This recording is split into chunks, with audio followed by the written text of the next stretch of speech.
Hi, everybody. Welcome to the Cupid's Coach podcast. I'm your host, Julie Ferman, inviting you, as always, to transform me to we through your own process of doing your dating life better than you used to. I'm really excited about my guest today. Her name is Carla Swiryn, and she and I share some passions. We're both in the dating industry, we're both in the matchmaking industry, and we're filling the gaps so that matchmaking actually has a full range of services for people, not just online dating and the high end. So it's really fun that we get to collaborate, and welcome to the program, Carla. Thank you so much. Yes, and I'm very excited to be filling the gap with you and excited that there are people who get it, that matchmaking should not just be for the elite. Yeah, I think so. Now, what was your inspiration for getting into matchmaking to begin with? Did you hire your matchmaker yourself? Is that how you met your husband? No, I had thought about it though. I had entered a couple databases of different matchmakers and had gone on some interesting dates. And I thought that there's some really great matchmakers out there. There were a couple close calls, but Greg and I met the not the old-fashioned way, but we met the standard way, I guess, these days, which is online dating.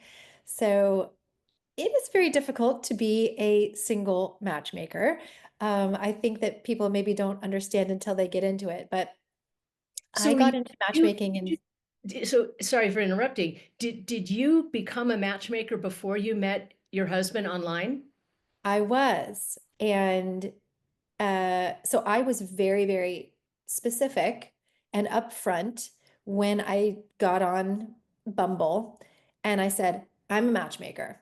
And believe it or not, I am truly looking for love. And this is the best way I see to do, to be able to do that.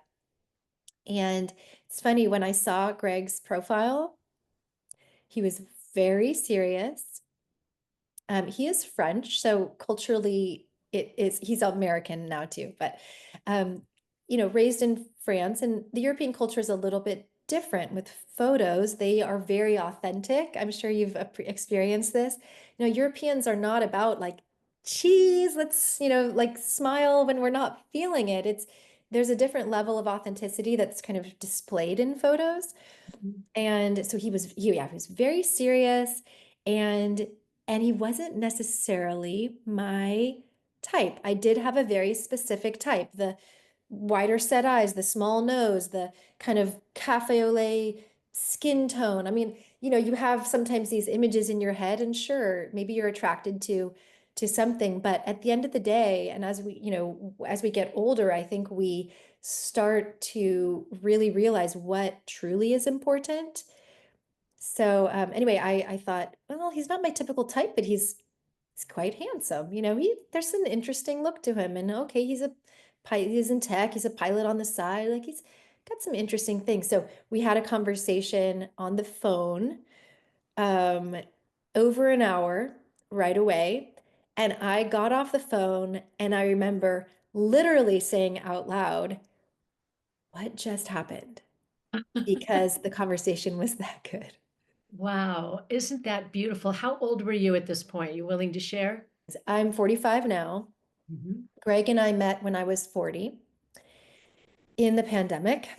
So it was a little tricky meeting at the time. We had to meet outside at a park, Did you and have be, your face masks cautious. on when you met? We did, and then over the course of the of the outdoor date, yeah, we ended up taking them off. Um, We had a different series of stair steps, right? So during COVID, if you liked him, maybe you would take your face mask off. And then if you liked him, maybe you would hold his hand or something. I mean, it was just crazy. yes, yes, Yeah. and kissing was a bigger deal, right? It was like, okay, are we exclusive? What is this? Um, I literally had to work with some men in their MO, how they go about doing a date, because during COVID, it became clear that it's no longer okay to just plant the kiss on her at the end of the date. there's a different level of consent that is a part of the fabric of today now, Now, right? I don't know if it's so like today, are people worried about getting COVID maybe, but it's like we've learned to deal with it. It's not as freaky as it was back then. But I don't see people showing up on dates with face masks like we did during COVID. Yeah, it was such a weird time. And you couldn't really see the person, so you couldn't really tell whether they looked exactly like their photos or not, you know?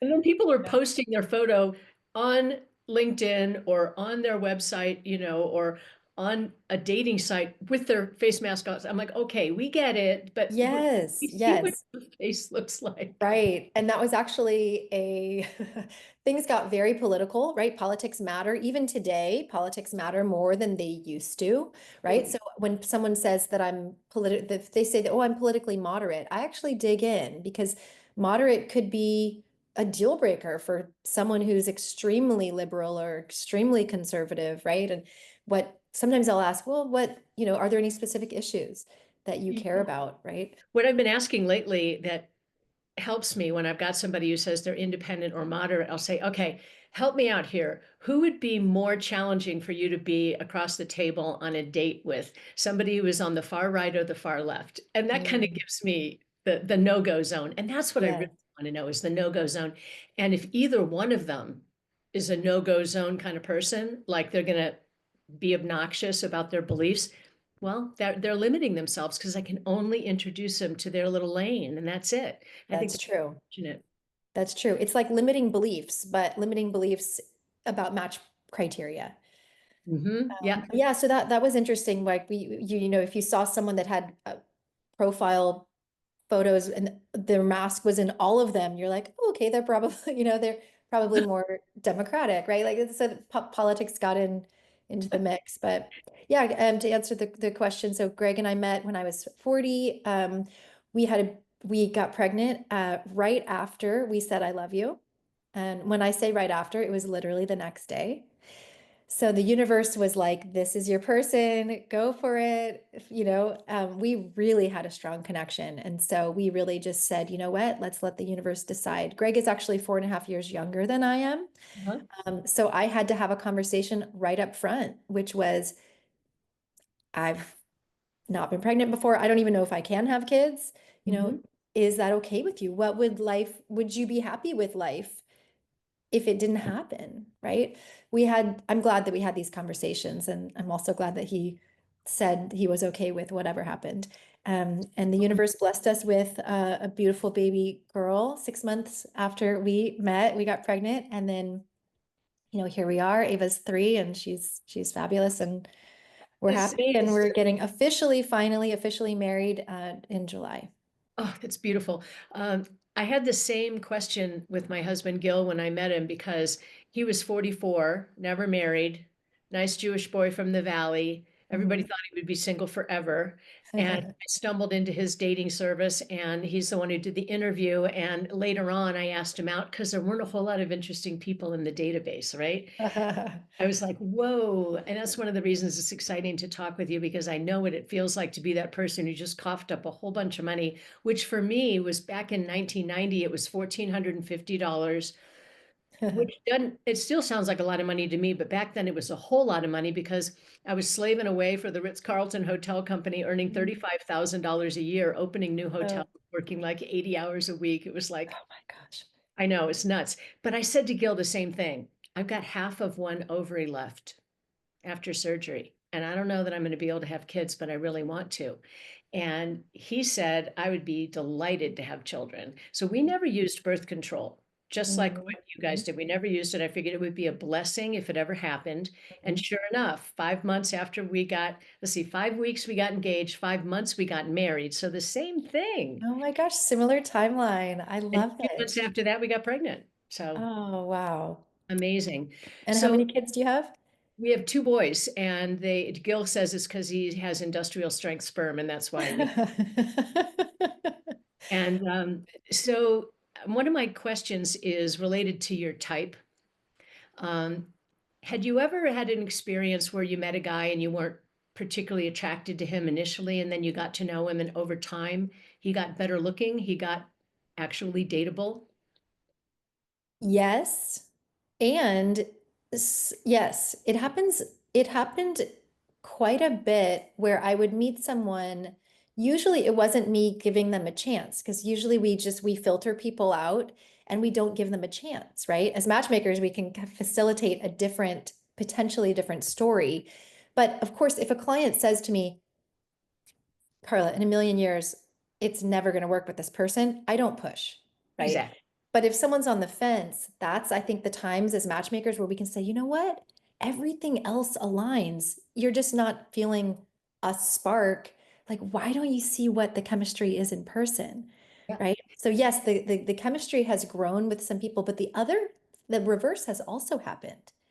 So sometimes I had gone for someone who I was wildly attracted to at first. And then over time, based on who they were or how they treated me or conversation, certain things, I just thought, you're less attractive to me. that's right. So yeah, That's the right. attraction is flexible and fluid, more so I think for women, but still there's still some fluidity for men too, Yep. don't you think? Totally. When I do my initial consultations, I run a search in advance so that I can be on a Zoom call like this. And I do a screen share. So I'm looking at their face when they're looking at various people. And that's where I can get a sense for where they are on the level of selectivity, that whole spectrum. And I kind of I'm challenged especially when a woman will say to me, "Oh, he's just not my type, Julie." Because what I want to think is, well, how well has dating your type been working for you, Yeah. darling? You can see if he's got your key criteria and he's knocking on your door, because men don't develop attraction physically the way we can. We are much better at that.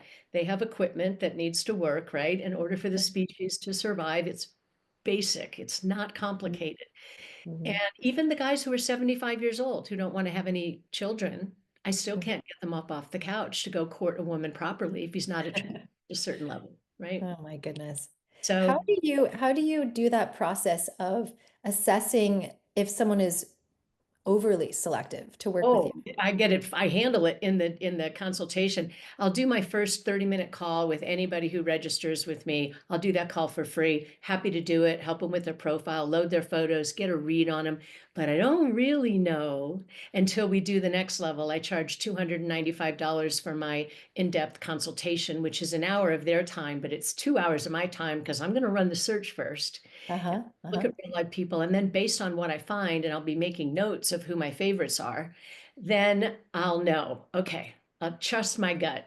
Given your level of selectivity, Carla, I don't recommend you hire a matchmaker. I Mhm. recommend you get really good at flirting, and I will teach you how. So that Mhm. when you see the one guy who actually makes the cut for you, you know what to do instead of looking Yeah. at your phone or getting bashful or blushing and running to the bathroom. I just recently started doing the assessment that you do, and I'm really liking it. It gives you the cheat sheet. And so if I was doing a consultation with Carla today and I make my notes of who Carla's favorites are, I order them according to my favorites. And also I have an option where I provide introductions even for people who are not active search clients. I do these mitzvah matches. A lot of my listeners have heard about it. It's unusual, but I kind of don't like the idea that the only people that I'm ever searching for are that small little group of people who Yeah. have been willing to and courageous enough to hire me for matchmaking, knowing that I can't promise a relationship. Is he in here? I don't know where he is. We're going to do our Right. best to find him, but I can't Right. promise. So And I love that you do the mitzvah matches, by the way. That is so sweet. And it does also make business sense. I mean, there are probably some people who would not otherwise be interested in paying for a match, but then they, get a mitzvah match and then they think, wow, okay, I've been through the process. Julie was great. The person was great, but it didn't work out for, X reason. There's a plethora of reasons why relationships don't, fully get off the ground or last. And then they might come back to you. that's exactly right. Or they might refer somebody, or they might click on that little button at the bottom that says, hey, you want to support the Mitzvah Match Initiative? Click here and Mhm. offer a contribution, which again is like a mitzvah. It's not expected. It's not to be expected. A mitzvah Yeah. gift. It's a blessing. It's a good deed. And so sometimes people will check in with me afterwards. Where's my mitzvah match? Well, what they might not know is that, well, I've tried 3 times and I couldn't get the guy to say yes. And I'm not going to, oh, I tried Right. today, There's but I so didn't. much on the back end that they don't see. You know, I just thought of a good name for a matchmaking company. I wonder, I don't know that there's one out there now with the name, but Mitzvah Match. I already got the URL, darling. Do you really? I Of love course. it. Okay, Carla, I'm dying to know more about DateSpot. When did you create it and what's different about it? Because it's different than anything else out there right now. Thank you. Happy to chat about it. So I will probably have to go back a few years. I had a 10-year marketing career. I was at Google for 7 of those years, really enjoying my time, the heyday of Google. At least I think. So I left Google, started my own online ad agency, and I ran that for a few years. But as I was running my company, I realized, A, it was pretty hard running my own company in this fashion. B, the landscape was getting very competitive. So I would do the right things, but I wasn't getting the same results as I was before. I was waking up just not that excited to do the work anymore. And I was talking to a girlfriend then, and I told her this, and she said, well, I know someone who started a matchmaking company down in LA, and they need to build a database here locally in the Bay Area, the San Francisco Bay Area.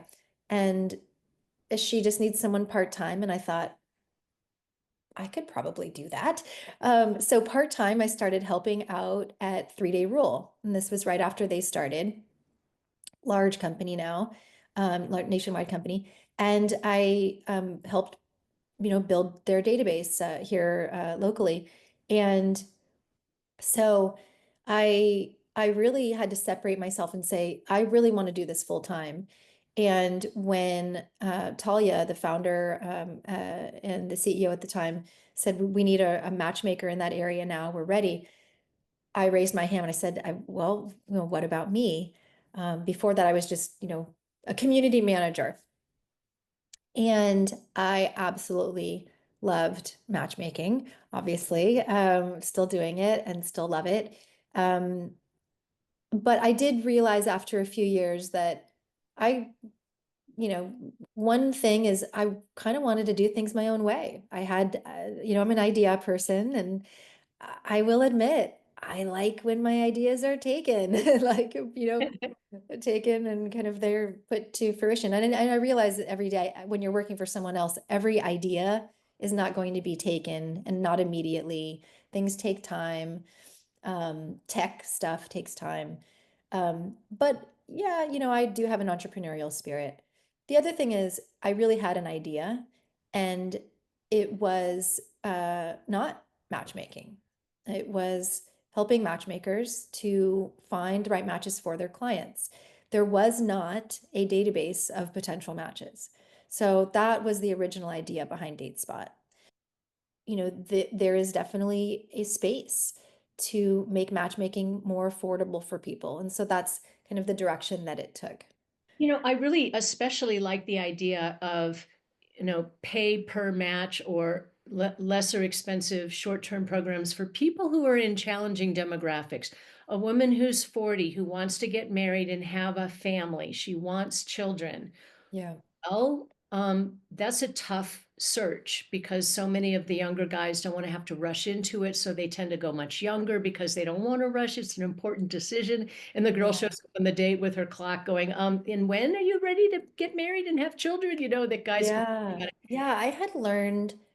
I think I had learned through previous matchmaking experience that you actually really never know who you're going to be successful with. At least that's been my experience. If My I knew first for person I sure. successfully matched um, was she had she had a larger body type, lovely, lovely woman, but it was not she was divorced, and it was not like super easy to find her a lot of wonderful matches in the the Bay Area where everybody's, especially busy and especially picky and especially health conscious. So first person I successfully matched, and they're still together. Brady Bunch situation with them. Oh, it's There have been people who are, super attractive and super, eligible bachelors or bachelorettes who have been, you know, difficult to work with, oh, to say the it's least.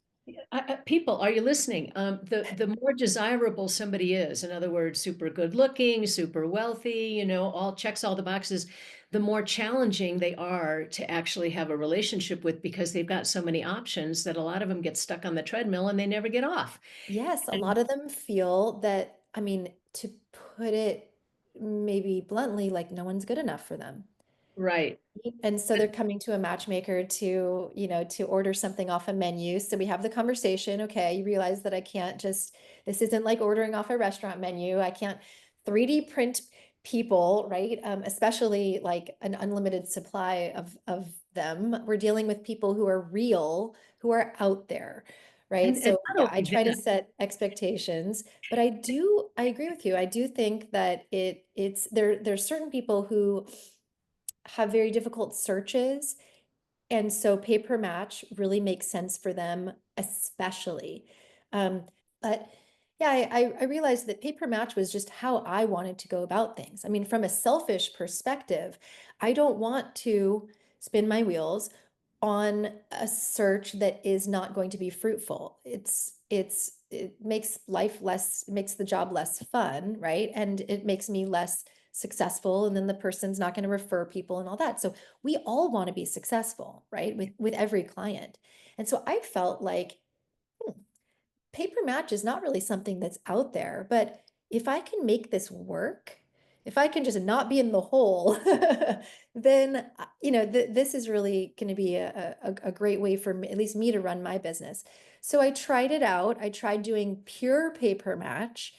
Um, where there was absolutely nothing up front. And then I tried doing more of a setup fee.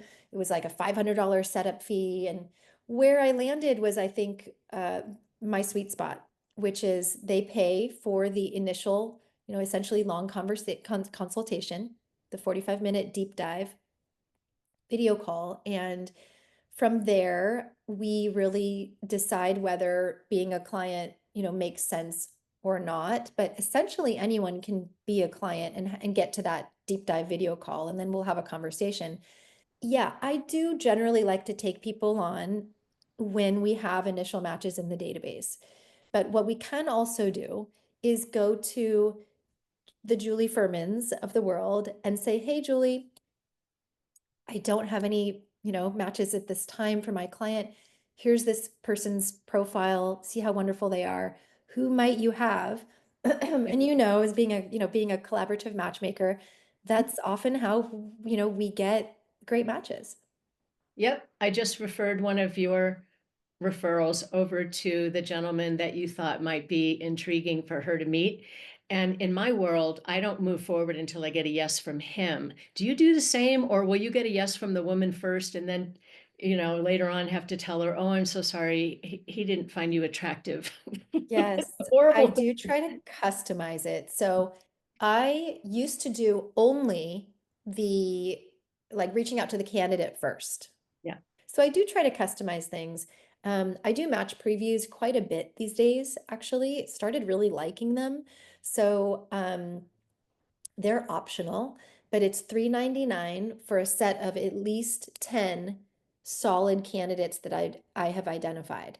And they're paying for that list to review and let me know who's a yes, who's a no, and who's a maybe. And then I will reach out to all of those people generally at once. So they're also paying for basically an expedited process, that's right? right. Because they might get multiple people as an option at once. And that Mhm. tends to move, it just moves things, forward a lot quicker. And yeah, I'm actually finding that it's working.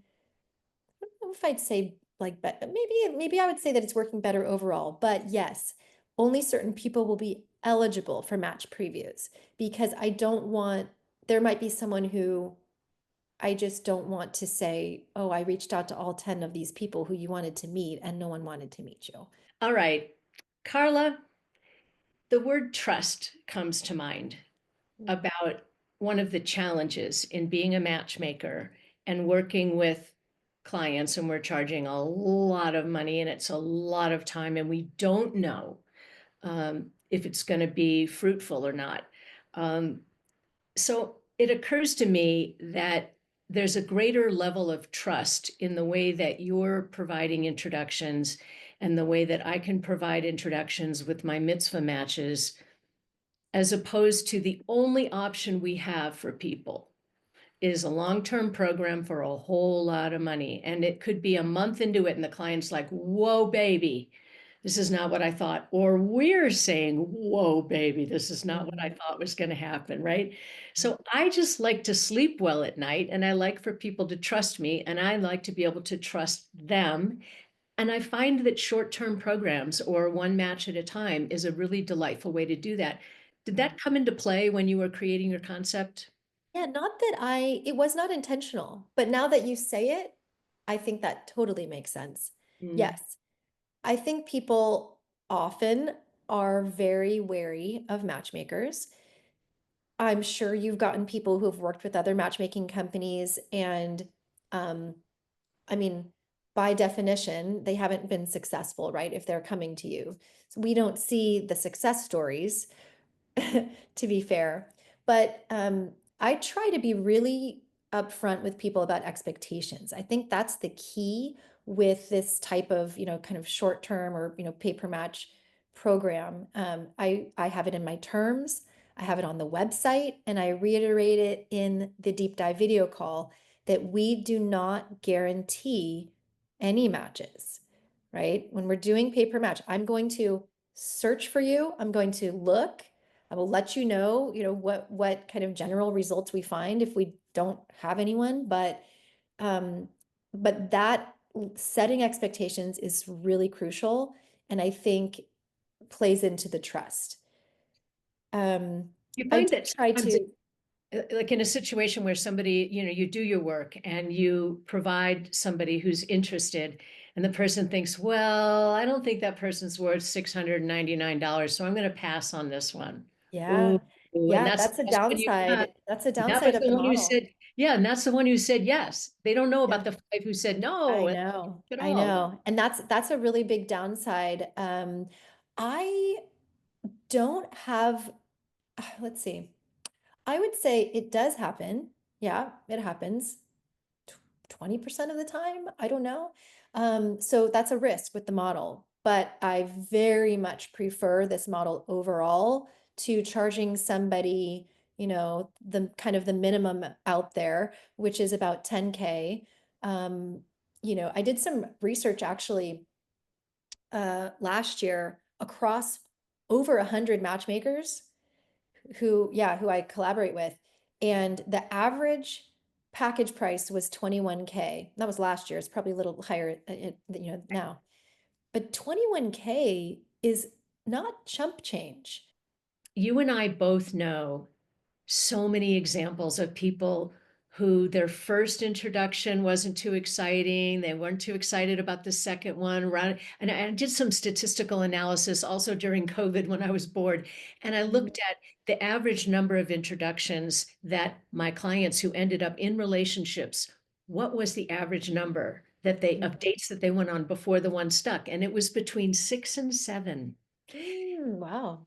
And so that's one of the reasons why I have a new gentleman client in Los Angeles right now, and he's new at dating, and the whole realm of dating is brand new. He needs to try on some hats. He's very desirable, deservedly selective, but not ridiculously so. And Nice. I love the idea of having him in my world for 9 months. I've got plenty of time to work with him. He wants all the coaching. He wants to be part of my boot camp. And so that kind of guy is ideal for me, but I wait patiently for those types of clients. And if in my gut, I think that if they were my sister, I would say, you know what, hold on to the big bucks and try this other stuff first. Do Julie's boot camp and get prepared for dating. Do some one date at a time situations with DateSpot. get into Julie's database and get your mitzvah matches if you can get them, even though they're not guaranteed. So I love that this is another option for people.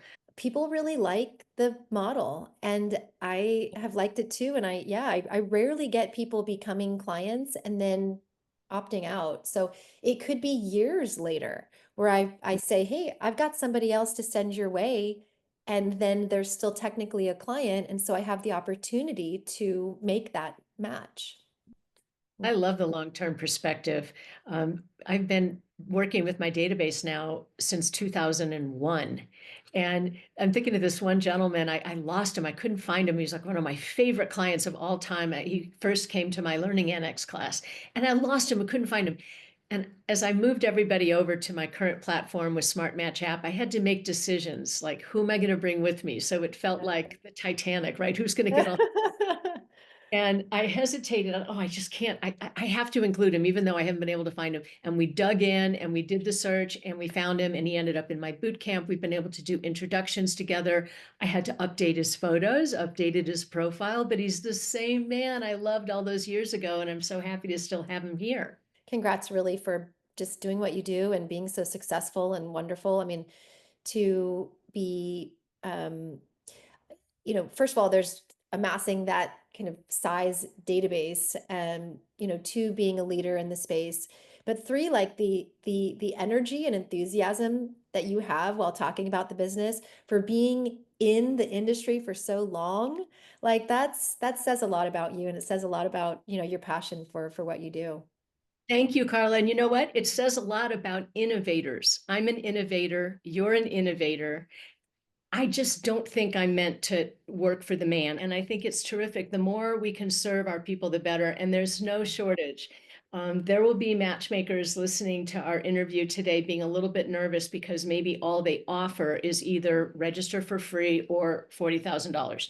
Well, I'm sorry, innovate. Yeah, it is a little bit polarized in the industry. There are a lot of people who charge, right around that 10K mark. That's probably, but again, like you and I think what you and I are saying is that even 10K is more than what some people want to spend. But I want to make it very clear that, yes, sometimes matchmakers can be flexible. Like DateSpot publishes our pricing on the website, so it's all set. Men and women pay the same amount. Everybody pays the same amount, right? It's very transparent. But some matchmakers will do things a little differently. They'll go based on how difficult your search is. And there's nothing wrong with that, right? So some matchmakers have more flexible pricing, and that also means that maybe they're willing to come down a little bit more for you depending on what your search is. So yeah, there can be some flexibility, but yeah, there's just not a lot in that mid zone. Certainly when we're comparing online dating to traditional matchmaking, there's just such a disparity. So I'm really happy that there are now these options, like what you're doing and what DateSpot's doing. And there are, I think, a couple other matchmakers out there that I know of that are kind of trying to do this space. There's also matchmakers who are trying to solve this, but through AI. And I just think you and I probably want to clarify that there's a big difference between like AI, um, AI matches, right? Yeah, Or like algorithmic only matches right. versus a real human being involved, right? You could Like, like I smart match. leverage tech, right? We like with Valley Match is an AI based company. We're integrating more of their AI into our process, but that's going to help the human Right. matchmaker, right? If you can Present the assemble for matches. me, if I talk to AI, assemble for me all the people who are between the ages of 32 and 42 who want to have a child, who will date somebody who's Jewish and is comfortable with somebody who's a liberal, whatever the thing is. And then all of a sudden it gives me the people, and then I can use my human element to choose. Yes. Just Yes. like what the So suggestion. yeah, there are affordable matchmakers out there, but they're not actually matchmakers, right? It's just more like a different way of doing online dating. Well, I don't know. I don't know even like the term matchmaker because I can't make a match. I need his yes. I need her yes. I need to know them both. I mean, I think of myself more as a possibilities broker, a relationship uh, enthusiast.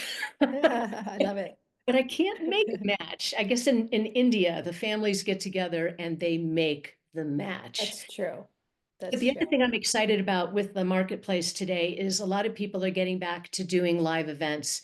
And online dating has really slipped in popularity. People are just tired of the Mhm. wasted time and the fake people and the bad people trying to get money out of them, all this stuff. Yeah. So to be able to go live to an event, to be able to do an event that's online speed dating, I think is a fantastic idea.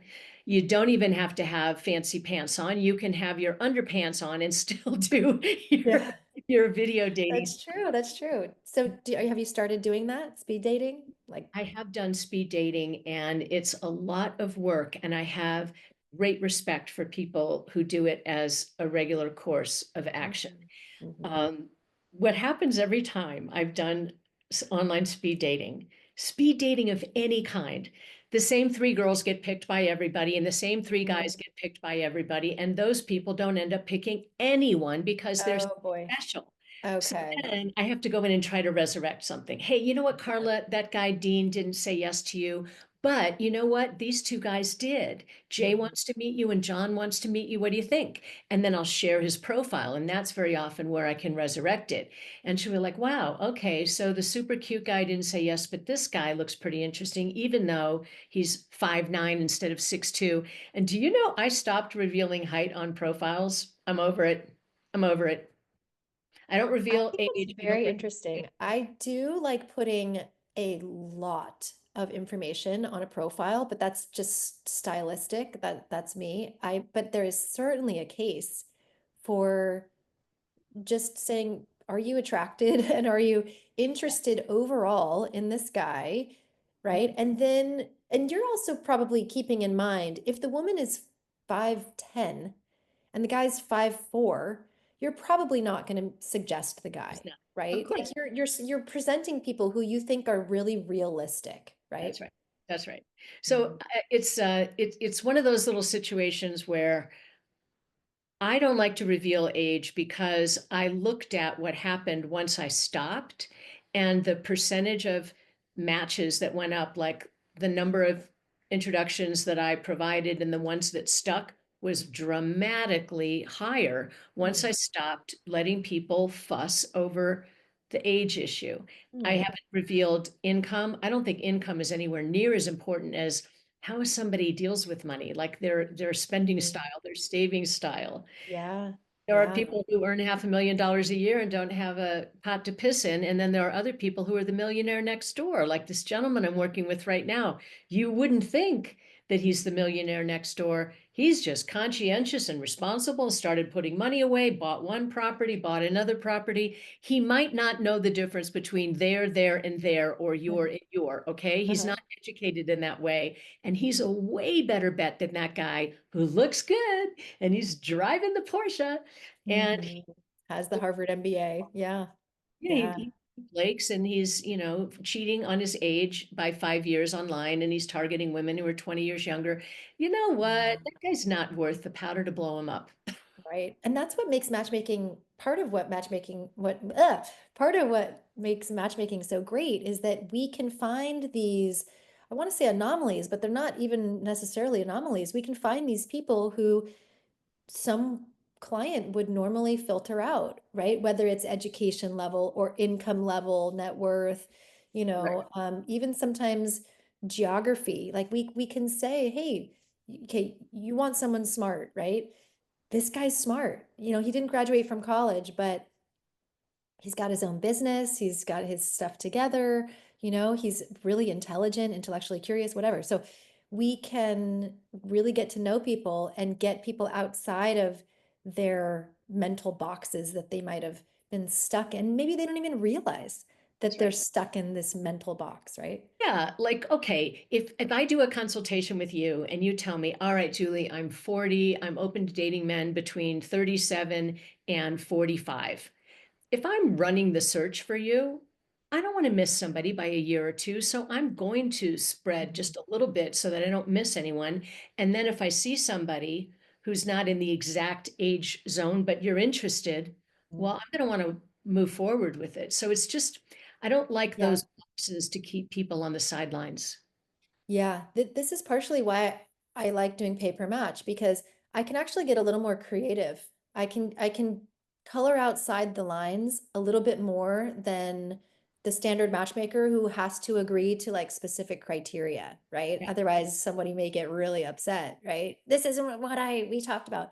So yeah, I usually I'll say, hey, this person's a couple years older than you had asked for, but A, she's frozen her eggs, and if he wants kids, Yes, say, yes, I love she's frozen her that. eggs, which I collect that information, right? I do So too. it and like as you can tell, she's super hot and she's super Yeah, fit, right? yeah. So yeah, everyone's a little bit different. I'm I thinking like of, having the flexibility to present people who are a little bit outside of what someone might have asked for. But of course, that doesn't mean that I, the priority, of course, is going to be yeah. bringing them what they're hoping for, The what they're asking secret for. is, I've determined that the biggest mistake that we make as women in dating is when we veto, dismiss, discard, toss in the trash a potentially really good man for something that's actually secondary.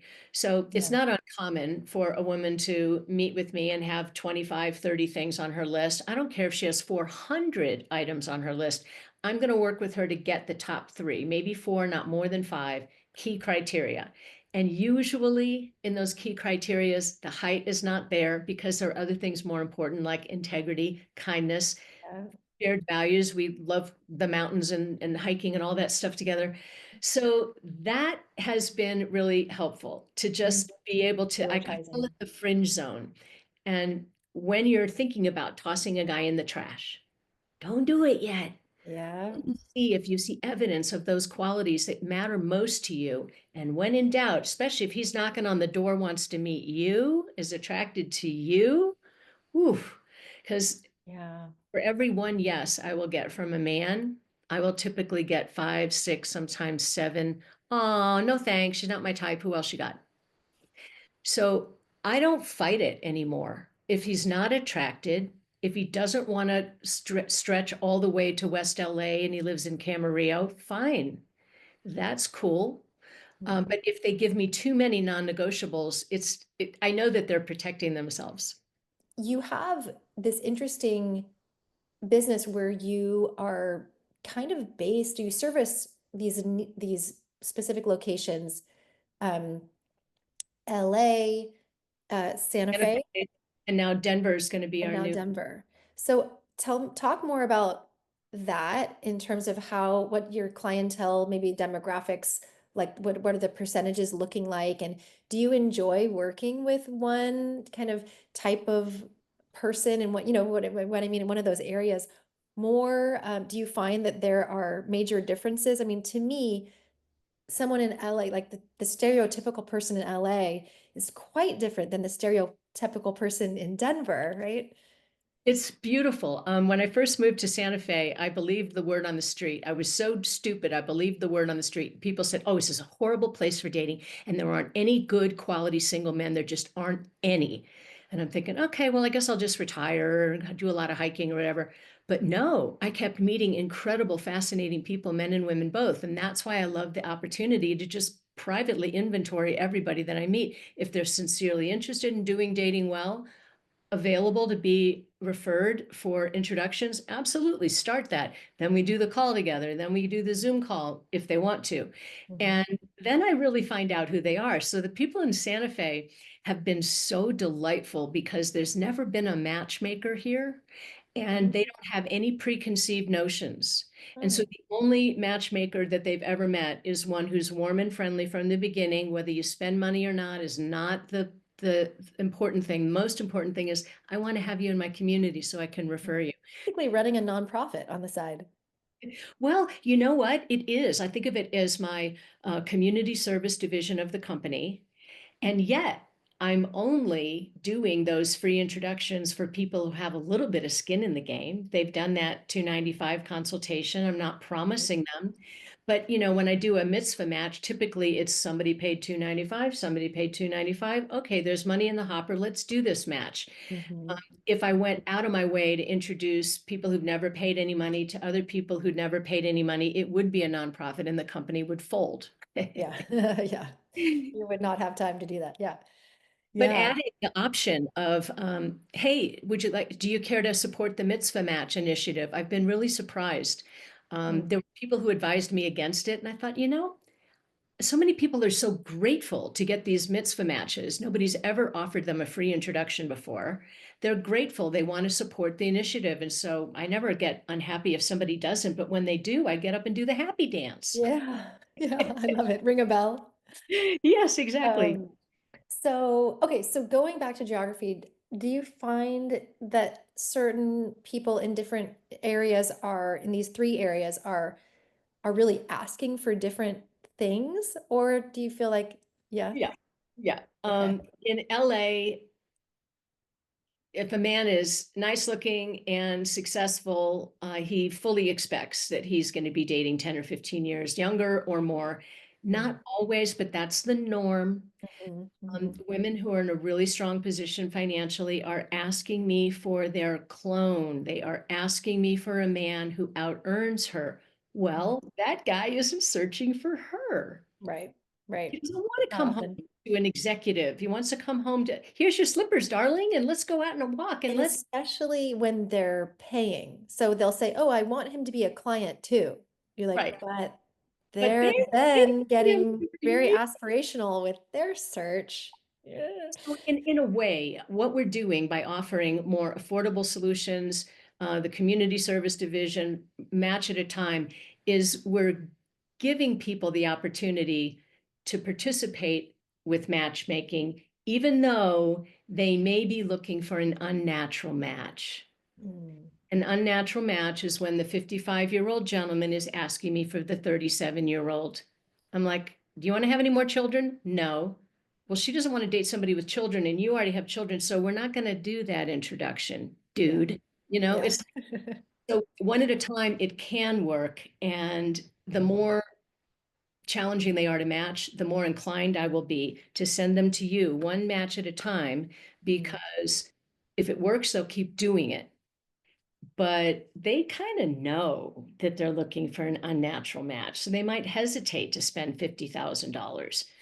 I And also will say that I do push people. I mean, I go through age range, I go through height, I go through geography, I go through ethnicities that they're open to. every, A lot of times even body types. And I'll say like, okay, so you selected, fit, body type. You selected fit and, or sorry, like athletic and thin.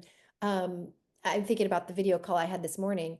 I said, what if I have someone who's amazing? She's beautiful, and she describes herself as having like an average body type. Is that a deal breaker? And the guy was like, well, no, I mean, it depends on the person. And we agreed that it depends on how they identify themselves too, right? So, but yeah, there are a lot of times when I'm saying, well, might be good to be open to someone who's a little, maybe they don't have the perfect body, or maybe age range, like, okay, you would like to have children, you want someone who's 35 and younger, but you're 42. So right, what if someone's amazing and they're like up to your age? right, So, and we might have to compromise. We might compromise at 38, then 39, right? But usually I can get people to be a little bit more open than they originally had thought. right. But yeah, thank you for keeping me in mind and sending me referrals of people who Absolutely. I'm really happy to maybe be don't. connected. Yeah, Um, yeah. so you're my favorite new colleague because you are an innovator. I love that. Don't change. And you're based up in San Francisco, right? Yeah, for now, I'm in Silicon Valley and we Do have you pretty have a perfect higher weather, I have percentage? to say. Do you have a higher percentage of participants that are in the Bay Area? So are you really well stocked in the I Bay have Area? a specific stat for you, actually. I recently looked at this. So 25% exactly of our members are based in Northern California. Okay. But that's means that 75% are outside of there. Do you do, are these people finding you on Google through organic searches, or since you know all the tricks, are you doing paid ads at the top? I think that everyone's finding us because we really put on our website that we do affordable matchmaking. So I think a lot of people are typing in affordable matchmaking or low Okay. cost matchmaking or flexible, like I don't know what they type in specifically. I should look at the analytics account, right? But Beautiful. they probably are typing in like pay per match or per match, matchmaking, stuff like that. But yes, of course, yeah, if someone's in the Bay Area, they're more likely to go with us too. I mean, I'm a Bay Area native.